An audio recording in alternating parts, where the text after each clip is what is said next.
Hello, everyone. Good morning. My name is Elizabeth Pruitt.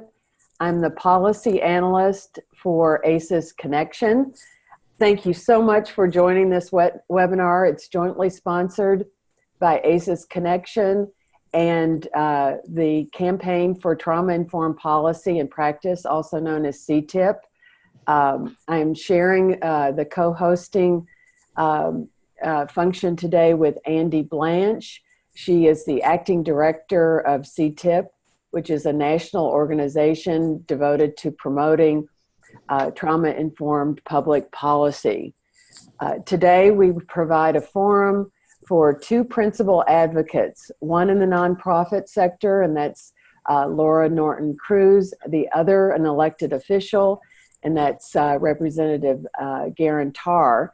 And they're going to tell us about their success story of enacting legislation in Alaska to direct the state to incorporate the principles of early childhood and youth brain development in state policy, quite an amazing achievement. I wanted to mention that we have presenters that are from Washington, D.C., which is where I am. Andy's in Sarasota, Florida. Garen and Laura are in two locations in Alaska. We're covering all time zones, and we're hoping that 21st century technology works for us. Garen has made the 800-mile trip from Anchorage, where she represents East Anchorage, to Juneau in the last couple of days. She's getting settled in for the legislative session, and she can only join us by telephone. So we'll hope that all of that technology works well and that Laura and Garen can tell this amazing story. There are a few housekeeping things that I want to mention before we get started. I'm going to introduce the speakers and right at the top so we don't have to interrupt things as the flow gets going.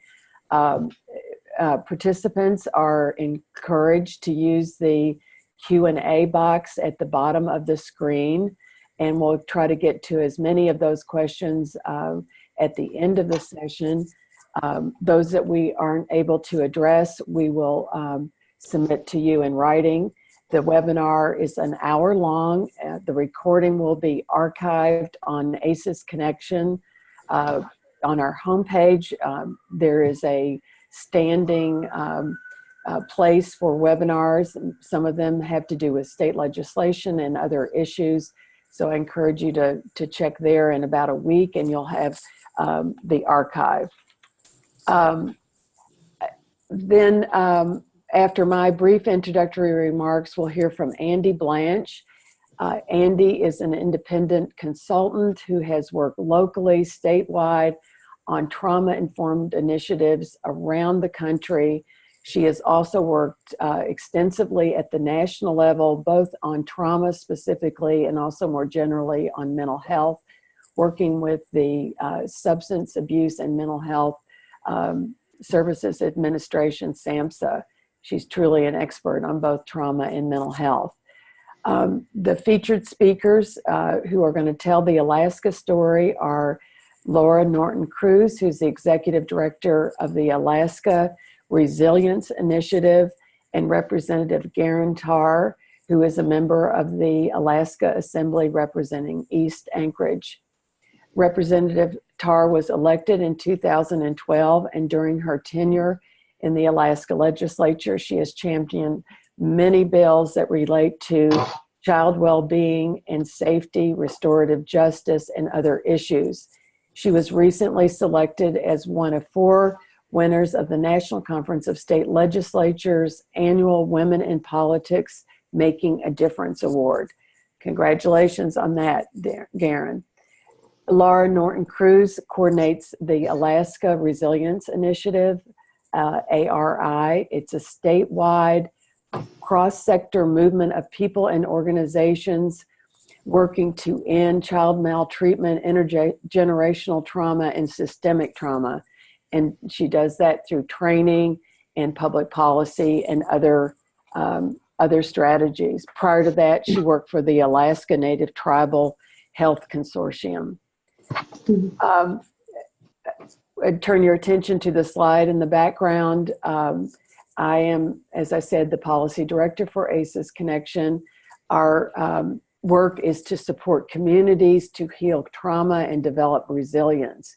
We have an active social network of nearly 30,000 members, both nationally and internationally. We have many other users of the website and the information that we provide. It's really a forum for people to share information. We welcome everybody on the webinar who hasn't joined ACEsConnection to please do that. Next slide, please. I've indicated here just a few resources that are on ACEsConnection, particularly the community called State ACEs Action and Resilience USA. The state obviously covers state level activity. Resilience USA covers activity at the national level. Also want to highlight the fact that the National Conference of State Legislatures tracks bills that relate specifically to ACEs. In the last year, 27 states considered over 89 bills, and these are just the bills that have the words adverse childhood experiences in it. There are many, many more, and we have all of that information tracked and charted for people's use.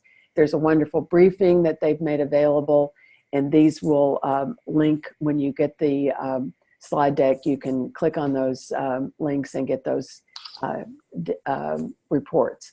Next slide, please. And then finally, just so you know, as we're going through the presentation, that our contact information is available on the slide deck. So with that, I will turn it over to Andy Blanche. So I would like to welcome you on behalf of the Campaign for Trauma-Informed Policy and Practice. As Elizabeth mentioned, we're a national advocacy organization, all volunteer organization, and we work to promote both federal and state public policies based on the science and the practice of trauma-informed approaches. What we've seen is that even if policymakers do understand the science, and we have a long ways to go on that, they often don't get what it's like to actually deliver services in the field. Our goal is to bridge this gap. We take a lifespan, cross-sector, public health approach, always looking to make structural changes as well as to support new service approaches. 2 years ago, we decided as a group to focus on the opioid epidemic. We wrote a policy brief on the topic, which has been downloaded over 14,000 times. So somebody's reading it. Next slide. This past year, we hosted a webinar series that focused on that issue, on the relationship between trauma and the opioid epidemic. The topics and links to the archived webinars are on this slide, so you'll be able to access them because you'll be getting all of the slides. Attendance was fantastic at these webinars, and between the issue brief and the webinars, we like to think that we had a role in helping to facilitate the national conversation that led ultimately to trauma-related provisions being included in the opioid bill that was passed and signed this past December. So this year we're taking a little different slant on the webinar series. We've decided to focus on what's happening in the states, both in terms of how they're going about implementing new federal policies, such as the opioid bill, but also sharing some of the exciting work that's going on in state legislatures. Next slide. So we'll be partnering with two wonderful partners in this webinar series. About half of the webinars, like this one, will be hosted on the ACEsConnection platform. Next slide. The other half will be hosted by the group we worked with last year on our webinar series. That's the National Center on Domestic Violence, Trauma, and Mental Health. Huge thanks to both of these groups who are just doing amazing work. I want to point out that the topics that are listed under the 2019 series, both with ACEsConnection and the National Center, they're tentative at this point. So if you have ideas, if you have really burning issues that you think we should be covering on one of these webinars, and particularly if you have some ideas for speakers that might do a great job, give us a call. We're really trying to create a feedback loop between the field and what's going on in Washington. So the more we hear from you, the more relevant we can be. So the only other thing I want to point out about CTIP's work, because I'm assuming that everybody's tuning in today has some interest in the political process and in political advocacy. One of the activities of CTIP is we have a group that's called CTip CAN, the CTIP Community Advocacy Network. And once a month, we have a conference call in which advocates from the states who are interested in sort of staying in touch with what's happening politically across the country, they tune in.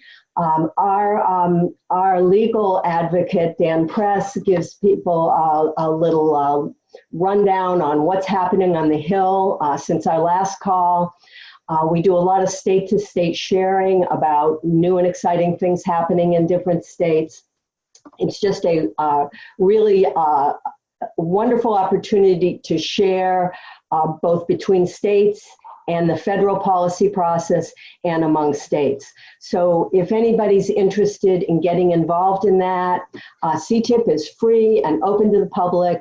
CTIP CAN is open to anybody who wants to participate. So you can contact me. You've got my email now. So that's all I want to say. And at this point, I would like to turn it over to Laura and Garen because I know they have an extraordinary story to tell. Thanks. All right. Thank you, Andy. So this is Laura Norton-Cruz. I'm the director of the Alaska Resilience Initiative. And Garen, let's see, let me click on my slide so I can advance. So Representative Garen Tarr and I will be kind of going back and forth, telling the story from our two different perspectives. Mine from the perspective of a cross-sector network and doing advocacy, and hers from inside the legislature as the bill sponsor. So the Alaska Resilience Initiative is a cross-sector network bringing together government departments, tribes, nonprofits, school districts, grassroots community organizations, and anyone else who shares this common agenda of mobilizing Alaska to end child maltreatment, intergenerational and systemic trauma through healing and strategic advocacy. And so Representative Garen Tarr can provide a little bit of background here on why she introduced an ACEs resolution. I'll hand that over to. Hi there. Good morning, and I hope I'm unmuted and everyone can hear me. I'm really delighted to be able to share with you this morning about this work. We needed to be very careful about putting too much pressure on some of our public institutions and public programs. And so when I first started working on this, it was just on the heels of an effort to pass Erin's Law. Folks may have heard of this. It's passed in over 30 states now. It's a child sexual abuse prevention law, and it's taught through the schools, kind of like the DARE program or something else, although I think much more effective. And we'd worked on that, and that was going to be a heavy lift for our school districts to implement that. We were also working on some restorative justice legislation and starting those conversations. And so we wanted to move forward, of course, and get to the point where we would have a trauma-informed state statute. But in Alaska, an alternative opportunity is a resolution. And I know in other states, it's not always called the same thing, but it's the non-binding version of the law. And it can be a very effective advocacy tool because then folks have something to coalesce around, bring them together. It helps them tell the story. And more importantly, it would provide an opportunity for me to continually educate my colleagues about the importance of this issue and the need for us to make systemic change, and then give us time to build a coalition because we have run into a lot of resistance on some of these efforts, even when the people involved deeply believe in the issue and the alternative, simply because they don't have the financial means or capacity among their staff to implement new programs. So by using the resolution, we were able to accomplish the education piece of it, the coalition building, which really situated us well when we got to the point of pushing the statute. Great. And as you see in the slide, Representative Tar first introduced it in 2016, and then it didn't move in that session, so reintroduced it in 2017. We can both talk about this. So when this resolution really came building on the work that she had done with Erin's Law, but also on advocacy and education that had been happening inside the legislature and with the legislature from outside nonprofits and tribal groups for many years. So groups such as the Alaska Mental Health Board and the Advisory Board on Alcoholism and Drug Abuse had been doing a lot of organizing with ACEs data, working with nonprofits and other groups around the state to collect ACEs data and to use it and to analyze that and report that and share that with legislators and others. There were groups like All Alaska Pediatric Partnership, who were doing education directly with legislators about adverse childhood experiences, and the Children's Justice Act Task Force, and many other groups. And then on your side, Representative Tar, if you want to talk to what was happening. Sure. When I joined the legislature, Alaska had an oil tax system called ACEs. And when I first started talking to ACEs, to my colleagues, I would have to say, not the oil tax system ACEs, the child abuse ACEs. And now I don't have to do that anymore. Significant work has gone in and really established a knowledge base among many of my colleagues, so much so that folks who are a little more resistant to these ideas have incorporated this language into their work. We have a new governor who's much more politically to the right, but I know even in individual conversations that he's been having with legislators, the issue of ACEs and the need for more work in Alaska is coming up. And so it's really good that people recognize what that means now and have some base of understanding about it. When we worked on our resolution, I will say there were some people who made comments that still, suggested questioning the seriousness of the problem or the role of the government in intervening. But that even taking place with them understanding what it is, I think has shown that these efforts have been really important and productive in educating people. Yeah. And so that's sort of the background landscape when Representative Tar reintroduced the resolution in 2017, and it was called HCR2, House Concurrent Resolution 2. And from our end, the Alaska Resilience Initiative had just formed a steering committee. We're a relatively new collective impact initiative existing at the backbone agency of the Alaska Children's Trust, which has a longer history of advocacy. But as a collective impact initiative, we're newer. And so we formed a steering committee and decided that one of our first actions would be helping submit some revisions to the resolution to make it even stronger, and then throwing our weight behind it. And so we did that in the 2017 session. It passed one committee, but got stuck in a second committee when the session ended. And so our newly formed policy work group kind of spent the time after session figuring out what our priorities were as a collective, right? Overall, what policy approaches can we take to reduce ACEs and build resilience? And we adapted a policy decision-making matrix from one of our regional coalitions here in the state called Rock Mat-Su.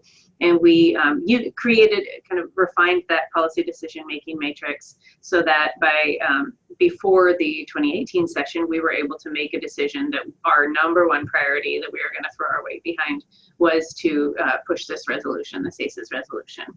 And so we made that decision collectively. And so one of the first things that we need to do is be able to track that legislation. So in Alaska, and if there are any Alaskans on the webinar, we have an app called ACEsConnection. And you download this app and you can sign up for text alerts when your bill moves. And I'm sure other states have something similar. So this is my phone background where I keep my ACEsConnection app. And then, walking in, it had gotten stuck. We have 2 years of session kind of with the same bills. So we needed to just pick up where we left off. And so our first step was to urge the committee chair in the House who was overseeing, where that bill was or where that resolution was, to give it a hearing immediately, because we knew we had to move it quickly, and there were a lot of other things on the legislature's to-do list. So we wanted to get it moved as soon as possible. So that was our first area of advocacy. Garen, did you want to add anything to that? I think our success in moving quickly underscores the importance of the work that was done prior to that, because we weren't starting at ground zero with educating people. A lot of work had gone in so that it was much more timely and much more seen as it rose the importance of the issue for sure. Mm-hmm. And then on our end as advocates, we knew that we were just one organization advocating, but there were other organizations, some of them I already mentioned, who were also going to be providing testimony in front of committees about adverse childhood experiences, doing one-on-one. So we coordinated with them. We set up meetings to meet with the Children's Justice Act Task Force to figure out what other groups were doing so that we could be sort of a coordinated voice when we went down to Juneau and did advocacy. And so part of it was individual meetings with legislators. This is with the Children's Trust Board, but I also went down multiple times during session to offer that one-on-one, here's the basics on ACEs, and here's why we want you to support this resolution. And then on your end, Garen. I would just say too, the reason this coalition is so important, it gives you the opportunity to talk about the thousands of individuals represented by those organizations and show a huge number of people that care and want you to move forward on legislation. But also, I think it can't be overstated the importance of trusted messengers when doing this advocacy, because ultimately the legislators are much more likely to listen to and be responsive to people who are their constituents, who represent the organizations in their local area. And so if you only have your largest cities, or often groups are based in a capital city, speaking out as the voice, it's probably not going to carry the same weight. Even if it's a much smaller organization, those are that legislator's neighbors, and they're going to see them at the grocery store, and they have personal relationships with them, and just the that really helps have individual contact and open lines of communication, and just increases the reach of your effort in a way that's very significant. Yeah, and we definitely tried to set as many constituents up to meet with their legislators as possible. So as a step two, we needed to get enough support in the House for it to pass, and it seemed like we definitely had that, but also enough to get it a hearing in the floor in the Rules Committee, right? So there's sort of the House advocacy, and then at the same time we were hoping that because it's a concurrent resolution, to get a Senate bill, a companion bill in the Senate introduced, so that it would move faster, because if we didn't do that, it'd have to pass the House first and then go through the Senate. So we were trying to figure out how to get it passed in time. So we approached key senators to see if we could get a Senate bill sponsor. And what we, so we thought that was going to be step two, but what we realized in talking with senators in the majority is that the bill or the resolution coming out of the House had only, I guess I should back up. Last year, the House had a bipartisan majority, but Democrat-led, and the Senate had a Republican majority. And so the two chambers had different party majorities. And so the Senate majority felt that if a bill or if a resolution came over from the House with only House majority sponsors, it wouldn't look as good, or it wouldn't be as strategic for them to support it. And so in order for them to support it, they wanted to see it be more of a bipartisan in terms of its sponsorship. So we dove head first into trying to get as many non-majority co-sponsors in the House before it passed the House, so that it would be received in a warmer way by the Senate majority. And so, so a lot of personal relationships here, phone calls, emails, stopping by offices, text messages to representatives, and we managed to get three Republican co-sponsors to join on to that bill, one of whom was not in the majority coalition before it passed. So then kind of setting our eyes, even though it hadn't yet had a hearing in the House, really setting our eyes on the Senate and figuring out how to get as much support as possible. Garen, do you want to speak about this part? Sure. It's unfortunate, although I'm sure not unique to Alaska, the way some of these dynamics influence things. But I think it'll be important to keep in mind when you see how we were successful in getting this provision passed, and how I think we should have an expectation of leaders to sort of rise above some of that. But in Alaska, the Democrats had not been in charge in the House for over 2 decades. So there was definitely a shockwave that went through the legislature when that transition in power took place. And it made things a bit more contentious and difficult than I think necessary. But also, all of this work is so based on the relationships that people have and how they're treated with each other. And it is important that some of these issues don't develop as being more one party or another.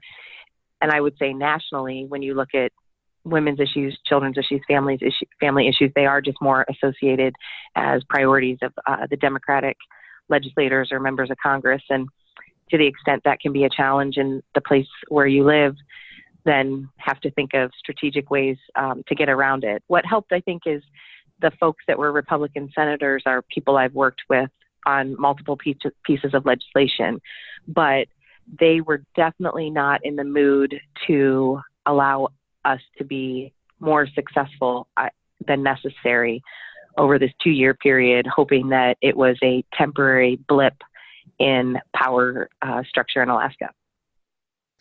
Yeah, and I think it speaks to why a coalition is so helpful, because we had people from all over able to weigh in and try to get that bipartisan support.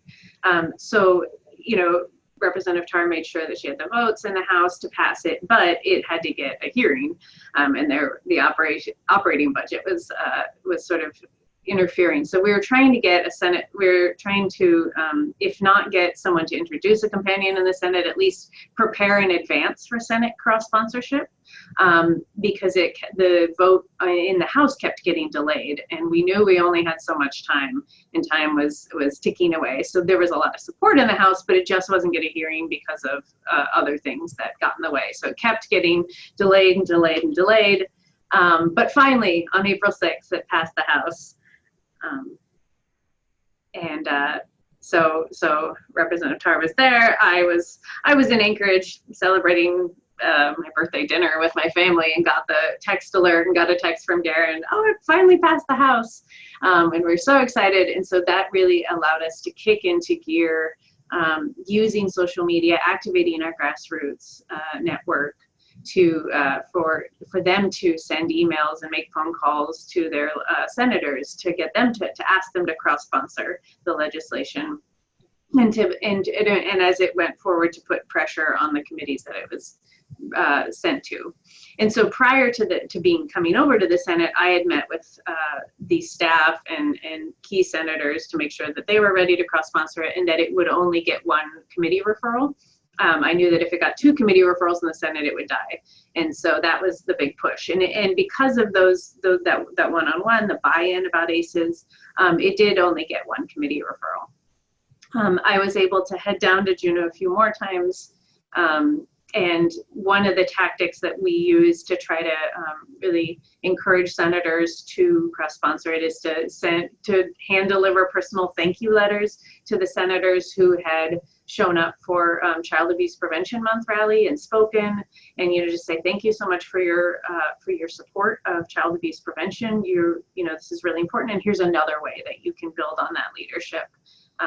And it was effective, right? These one-on-one meetings really helping them see why this is in alignment with their values. And so the first cross-sponsor was someone in a position of leadership in the Senate majority.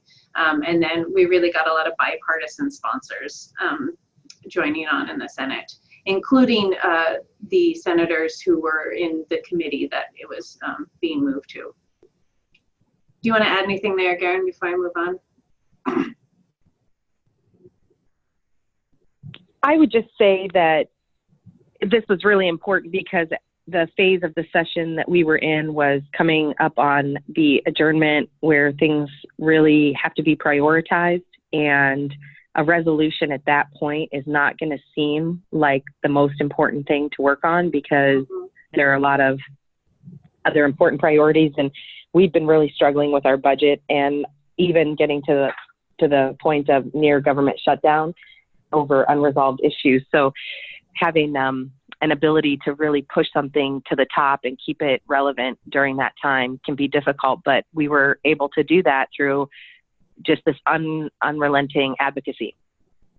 Yeah, we really wanted it to be politically, I mean, we used Twitter a lot and tagged them a lot, in Facebook a lot, to really make it politically popular thing to do, I guess, to work in their favor if they support this. But it was because of that adjournment period, because we were on that 90 days, the committee it was in wasn't holding hearings. And so we were trying to figure out, can we still move it through that committee? Can we get them to hold hearings? Or do we have to get the committee members to sign something to move it out of the committee and straight to the Rules Committee for a floor vote? We were trying to figure out how to make this happen. And so we called on our community partners, and this was really important. We have regional or city-based or town-based ACEs coalitions and who have relationships with legislators in their districts. And so we used a lot of those kind of community-based connections for people to make personal phone calls and texts to their senators to try to figure out how to move this. We also used public pressure. So I wrote a Compass piece for the ADN, encouraging people to write. We used software to make it easy for people to send letters. The First Lady, Donna Walker, also she wrote a letter supporting it. She sent it to all of the legislators, urging them to move this forward. And so we had advocacy from a number of different places, but that committee was not hearing it, and so it was not moving. And on May 12th was kind of supposed to be the last day of session, or that was the hope. And I have a picture of nettles because I was out running at Kincaid, picking nettles and sort of feeling defeated and like it wasn't going to go anywhere. And then I got a text from Garen, and I'll let her talk about step 6, finding a creative alternative. Well, if you think back to my earlier comments, I said part of why we did a resolution was the context at the time, and this is going back a few years by this point, was we just passed a major piece of legislation related to implementing a new program in the public schools. We've been going through major budget battles, and there have been some significant cuts to public programs, so additional pressure there. But we wanted to educate people and get people on board and feel that they understood the problem and that they shared the sense of urgency with taking action. And so I started to feel like we'd really accomplished all of that. I was seeing, as I mentioned, other legislators talk about ACEs in their own bill presentations. That was the first time that had happened this year. Mostly it's just been me on the legislative side, a couple of other colleagues that work on children's issues, but people across the aisle using that language and incorporating it. So it really felt like we had kind of come over a hump, and I just didn't want to miss the opportunity and have to start all over this year. And my long-term goal had always been to get a trauma-informed statute. And so as we were waiting and looking at the end of session, I was looking through bills that were still in play, if you will. And I'm sure this is pretty typical of how it works in terms of the amendment process anywhere, although I know some states have limited opportunity in the final phase to make amendments. And so that might be a little bit different for you relative to what we did. But I found a bill related to marriage and family counseling, and it was considered similar enough subject-wise in terms of the department responsibilities that it fell under, that I could incorporate the most meaningful part of our resolution, which was the whereas clauses, and I would call them the call to action clauses, and just actually pass that directly into statute. And so I was able to draft that amendment and then work with the bill sponsor. And it turns out the bill sponsor there was a Republican senator. Ultimately, it means that this trauma-informed statute passed in someone else's bill, not my bill. I don't care about that. And I hope you can find champions like that, because you can get a lot more work done if people are willing to let go of that. And so by using that vehicle and caring more about the outcome than the credit or how it was going to happen in the process, we were able to get that passed. Yeah, that's great. So this is what, this is the text of the Be It Resolved clause that Representative Tarr was able to put in as an amendment to a different senator's bill, which was SB 105. So I'll let you all read that. And I put above it the number, that's where it lives in Alaska statute now. So late at night on May 12th, right before midnight, it passed the House, and then the Senate approved the amendments. And so for me, I woke up on Mother's Day, with this news, and it was the best Mother's Day gift I could have gotten. And so afterwards, after we passed it, I mean, we were really excited, but the next question is, okay, what does it mean? Right? Because it was the last minute process had to happen quickly, and it was an amazing solution. We had to figure out legally, what is it? Who does it apply to? Right? It says it's the policy of the state of Alaska. Well, does that apply to all parts of the state of Alaska? What does it mean to take into account these principles? What should that look like? So we had some work to do to figure out. And so Representative Tarr talked with legislative legal. The director of the Office of Children's Services is on our steering committee, so she and I together called the AG's up, the Attorney General's office, and figured out how they were interpreting it. And so we spent some of the summer figuring out interpretation of it and then how to move it forward. In the meanwhile, right, we were waiting to hear about bill signing. The bill signing got scheduled. Governor Walker signed it into statute, and you can see the three sponsors, because it was sort of a combination bill, as Representative Tarr mentioned. Multiple pieces of legislation were sort of in that same bill. And then really it was about getting the message out. So using social media to say, look at what we did, now what, right? Getting people excited about it, and understanding what it means and how to help move it forward. And really getting people excited about what we've done in Alaska. And celebrating, because you have to celebrate your little victories and your big victories in order to have the energy to keep going on. So that was really fun. And so one of the things that came out of it was in conversation with the governor's office, and the governor and the first lady really are passionate, or the former governor and first lady are really passionate about adverse childhood experiences. So they convened with support from a group of community leaders and State Department folks, a 2-day convening of all the commissioners and 6 members from each department in the state to learn about adverse childhood experiences and what trauma-informed government would look like. And so we helped organize that, and included panels of many Alaska Resilience Initiative members talking about tribal partnerships, community partnerships, right? How the government can work with the community. And as an initiative, we wanted to offer, kind of fill in any gaps. And so what we did is we worked with Andy Blanche, who introduced this webinar, to write this policy brief, really explaining as kind of a primer on trauma-informed approaches and why this is relevant, no matter what department you work in, whether you're fish and game or transportation or commerce. Why is this relevant for you? And so this report, or this brief, is available on our website, and you can use it. And we also made available to each department a list of trainings, because we knew that departments would want to have more training for their staff. And so we produced kind of 1-pager on trainings available. And then I was able to, in working with Andy Blanche, kind of curate a short presentation for the commissioners on what this looks like in some of the departments that were newer to ACEs. And so providing some examples for labor and workforce development, transportation, public assistance, military and veteran affairs. What would a trauma-informed government approach look like? And then doing some follow-up with them. After that, and I should mention that the day after this convening of commissioners was the first meeting of the Children and Youth Cabinet, which was a brand new thing as well. And so that was the previous administration's hope for how to do this kind of cross-departmental coordinating. After that, we had an election, ran a Vote for Kids campaign, And so now we have a new political environment, and we're trying to figure out our next steps.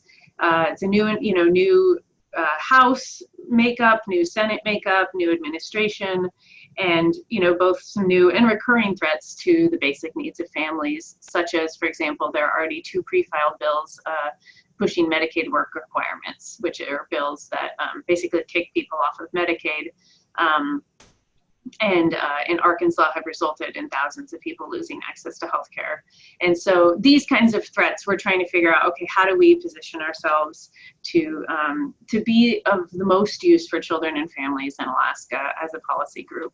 And so the first thing we did was to do support members of the Alaska Resilience Initiative to hold constituent meetings. We created a talking points document, and I included the link here so that you can also access this talking points document. And we did targeted emails. Representative Tar's staffer Magdalena put together, matched each member with their representative and their senators, so we could do targeted outreach to help them set up meetings with their particular legislators. We also did a real public outreach to try to support people to set up constituent meetings, to educate their legislators on ACEs, and then kind of think about trauma-informed approaches to legislation, including opposing some of those threats to families, like losing healthcare. We're in a position to support the Department of Health and Social Services to implement the statute, because that was the interpretation, is that it has primary authority to Department of Health and Social Services. So starting January 1st, this department had to implement this trauma-informed approach. And so we've been working with the staff person there who's helping shepherd that forward, so that to provide guidance and support for them to do that. We also are in a position to provide education. So we have a curriculum that we collectively created called History and Hope. And currently it's for healthcare and education. So we're working on making a version for political and business leaders that will really focus on the business and economic impact of ACEs. We're also creating a brief, like a 2 to 4 page brief, focusing on the business and economic workforce impacts of ACEs, and why it makes sound fiscal sense to use a trauma-informed approach. And because we know that there are going to be a lot of cuts made to the budget, and so we want people to, when they're looking at the budget, to think about the kind of fiscal sense of addressing ACEs and preventing it upstream. And then in order to figure out what kind of testimony we want to offer, what kind of grassroots outreach, letters of support, et cetera, on key legislation, we have a decision-making process. It's the policy decision-making matrix that I mentioned earlier. You can find that on our website if you want to borrow it, use it, adapt it for your own community, on the resources, trauma-informed change part. And so we collectively kind of make decisions about which bills to oppose, which bills to support, et cetera. So if you want to follow our work, follow our progress, you can follow us on Twitter, Facebook, YouTube, ACEsConnection. We have a group, and check out our website for more. And I think that leaves us with about 17 minutes for questions. Unless, Laura? Oh, wait, I should let you finish, Karen, sorry. No, that's okay. I do want to go back to the language of the statute for one moment. All right. And just alert folks to that in terms of thinking about how they might write their own. Yes. I think we did a good job. This was the be it resolved clauses of our original resolution, and the policy to acknowledge all of that is really good. And what became the area of conversation were just the last parts of it. The promotion of resilience through protective relationships, no problem there. Supports, self-regulation, not as problematic, but the word services was where people had some questions, because even in the context of a resolution, some people thought it was some sort of sneaky way of getting something in there that made the state obligated to provide some level of services that were pretty undefined. And it looked like we might have to actually take that word out as a compromise because of that concern. But then as we move forward and did the piece at the end in the statute, I was able to negotiate not taking that word out. And hopefully we'll be able to use that, because it is the law now to actually provide a basis for our advocacy in support of the services. And that may be very important as we move forward with potential budget cuts because the state of Alaska is so reliant on oil revenue. For example, this year we have a $1.6 billion deficit, and it's unclear where those cuts might be made, although we expect significant cuts in the Medicaid program. And so this whole piece about the services. So I think it just really stresses the importance of being careful with the words and thoughtful about the impact of those words, and really just being as tight with that and as strategic as possible. And I just wanted to add that little bit. Otherwise, again, it was a real pleasure, and look forward to the questions.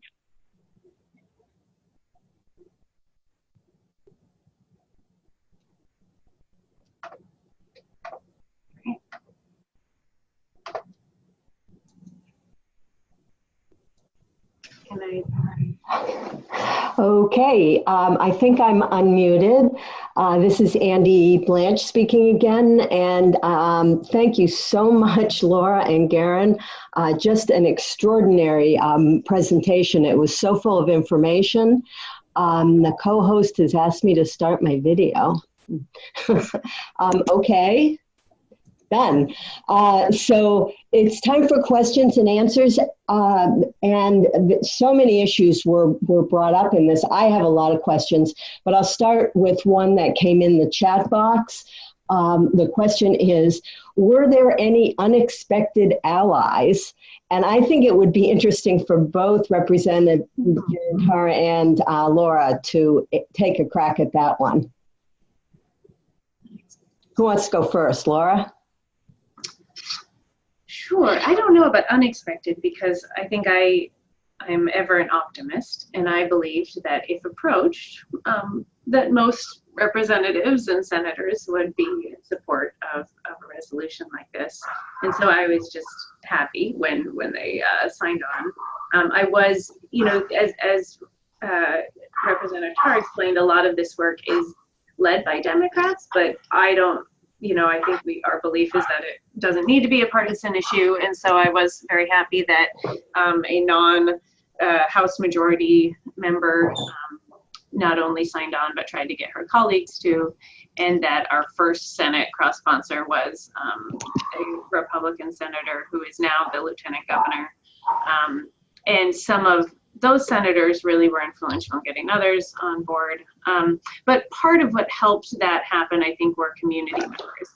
And we used different kinds of alliances to get access to community members, to ask specific people, someone who worked in Department of Corrections, someone who worked in FASD treatment, someone who worked in senior services, who was friends with the senator, from back in the day, who was able to get information. So in terms of really unexpected, not so much, but I was just very happy that this issue doesn't align on partisan lines. At least in Alaska, it doesn't align on partisan lines the way that maybe we would think it might. And so there were some very conservative senators who are very vocal supporters. And we're hoping that that can carry forward into use of this legislation. I would agree with those comments in terms of the allies, but it did make me think there was an unexpected hurdle, and it's someone we work with closely. It's Planned Parenthood, and they had written a letter of support, and that was just one of probably 40 letters of support. And that one actually became an issue the day we passed it on the floor of the House, and the handful of members from the most conservative districts voted against it based on the letter that came from Planned Parenthood. I'm not suggesting not getting a letter, because they're an important organization that provides critical healthcare services, particularly in our state where we have such limited access. But I didn't anticipate that, because there were so many other letters. And of course, just sometimes people are looking for that one sort of flashpoint to make things a little bit more politically charged. And luckily it wasn't a big enough deal that it took too many votes. That is totally fascinating. And I guess sometimes that does happen, that somebody's trying to be supportive and it ends up being a problem. Anyway, there's another question that has come in from another viewer. What has been the response from the different state departments to this whole thing? And that really raises the whole issue of implementation, which I have a lot of questions about, but why don't you start there? Laura, you want to take the first crack at that? How have the different state departments, and you're trying to do this very broadly, not just in the traditional health and human service departments, what's been their response so far?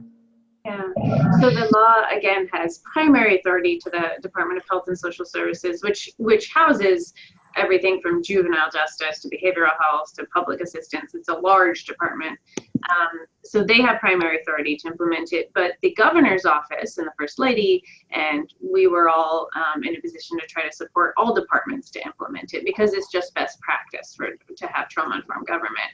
And so at that convening, it was brand new for a lot of the departments. This was, Department of Commerce, Department of Fish and Game.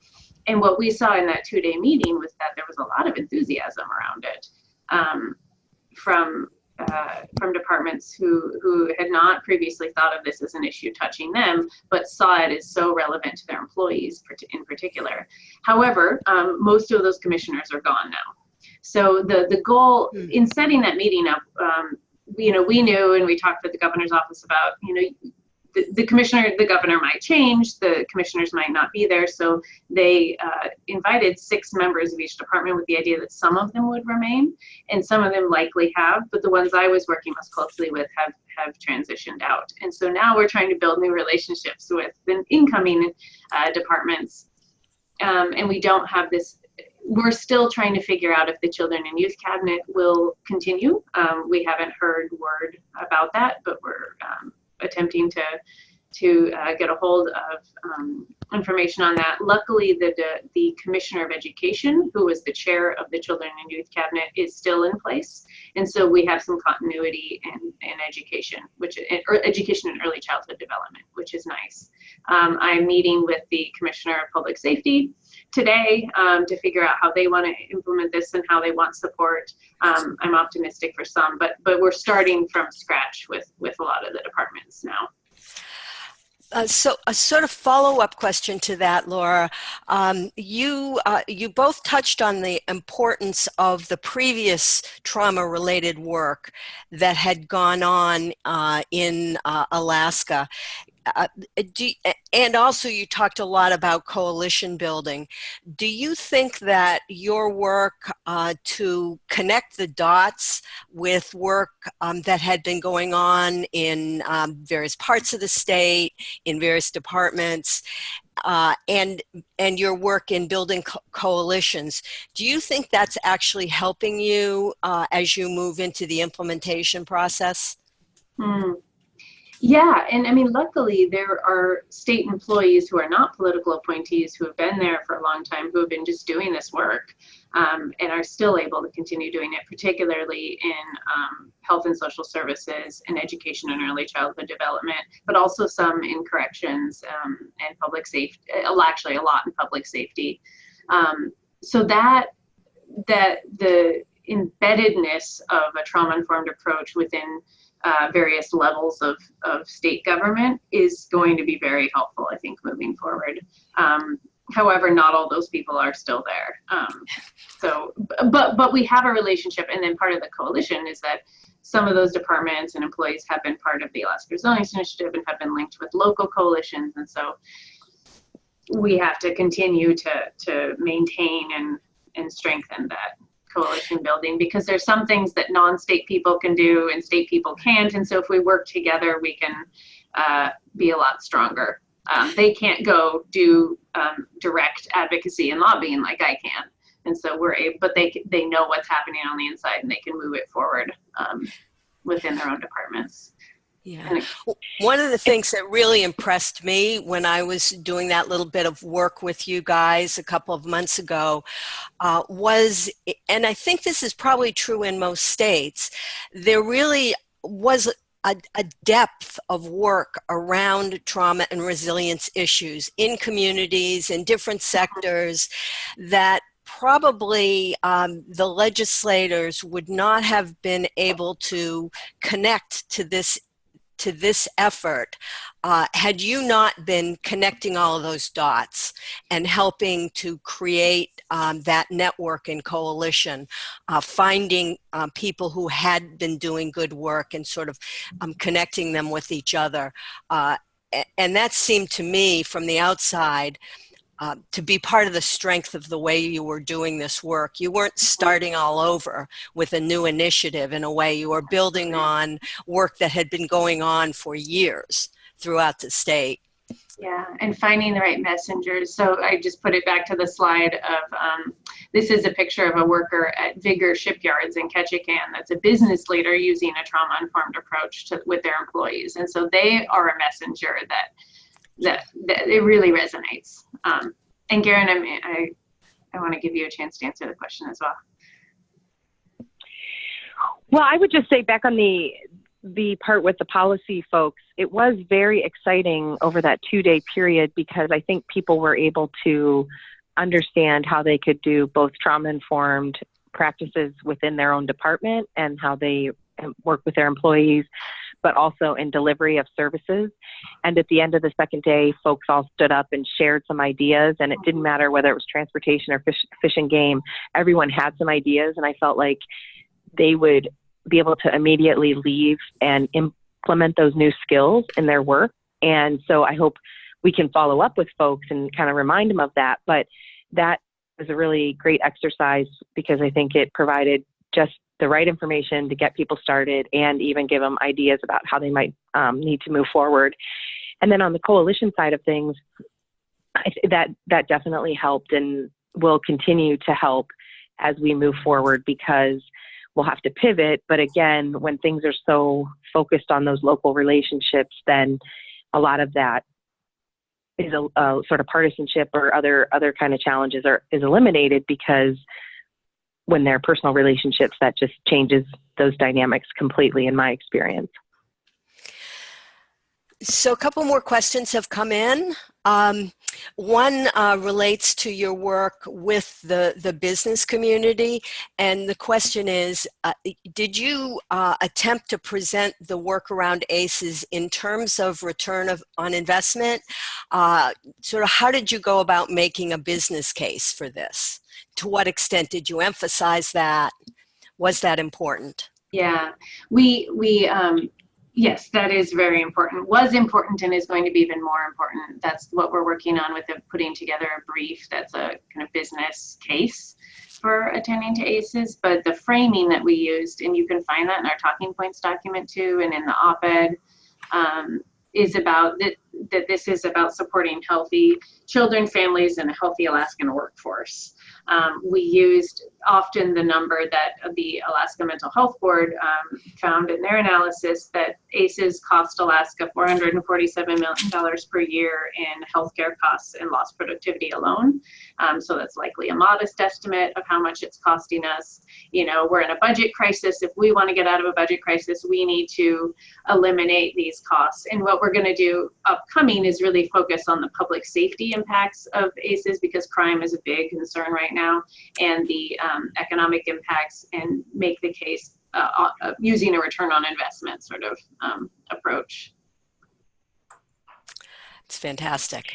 Well, we also had the Ketchikan shipyard who had incorporated some trauma-informed practices into their business, and they got some attention here locally, and it was just sort of this like unexpected because the shipyard is, you know, these pretty tough guys, and I think that was a good connector for a business story as well. Mm-hmm. So another question, sort of moving back to the legislative strategy, somebody wants to know what you found to be particularly good strategies for messaging to policymakers, getting everybody using the same talking points, leaving materials behind. What did you find seemed to work best when you were working with your legislators? Yeah, some key framing, just language, and that's what we put into the talking points document this session. I'd say we were more prepared this session than last, but some basics about ACEs, about how it's the greatest driver of all these health and social problems, and the basic that if we want a healthy Alaskan families and healthy workforce, we need to attend to this. So that was the basic messaging. In terms of leaving materials, we are working, again, that's why we're creating the brief now. Last year we had some ACEs education materials that we left behind, and those are all on our website. Simple kind of 2-pagers with infographics, and then a pager about the Alaska Resilience Initiative. But we're going to, and one of those ACEs 2-pagers that we leave behind is about the economic impact of ACEs, and that's based on data from the Alaska Mental Health Board. But now we're going to have a much more emotionally evocative, kind of easy to understand, user-friendly, and data-driven brief about ACEs and workforce that we'll be leaving behind. But really using the economic argument, the data, and emotional appeal, basically. And then appealing to their moral values. I had a lot of conversations about morality, about, because that was where some senators were coming from, and they wanted to do the right thing. And so we talked about kind of why this is the right thing, and answered some questions. Some of them didn't really understand disparities in ACEs, and maybe why some communities were more affected than others. And so talking about historical and ongoing systemic trauma from colonization, I mean, that came up in meetings, in legislator meetings, and finding ways to explain that, and to build compassion rather than finger pointing. So one person asked if you could summarize what are the key lessons that you learned from this. But before you do that, I've been listening to you talking and thinking about folks who have not been involved in state legislative work. And it can seem kind of intimidating when you've never done this before. There's so many things to be thinking about. Do you feel like you really need to have some training? Do you need to be a political pro in order to do this? What kind of advice would you give to folks out there who maybe have never had any experience in politics before? I didn't have any training. I mean, we did like a 1-hour training on what we're allowed to do as nonprofits in terms of lobbying, and the basics of a constituent meeting or a legislator meeting. But it's not something I was trained in. I learned a lot about the political process as I went. Okay, on the job training is what you recommend. Well, and I think one thing you want to be careful about is when you're working with legislators, it really takes a lot of effort to get something passed. And people should not be discouraged if they didn't get it done the first year or the second year or the third year. They say on average it takes about 5 years to get something passed. Wow. And there's constant transition, and that's why building that knowledge base is so important, because you're just trying to get enough people to understand and know enough that they see and feel the sense of urgency to work on this issue, because you're trying to penetrate through the thousands of phone calls. And we're a small state and a small legislature. It's intensified in the other places where people have 75 or 100,000 constituents and many more phone calls and emails. So, you have to just continually break through and balance, because I was generally on the advocacy side. That's been my career prior to being a legislator.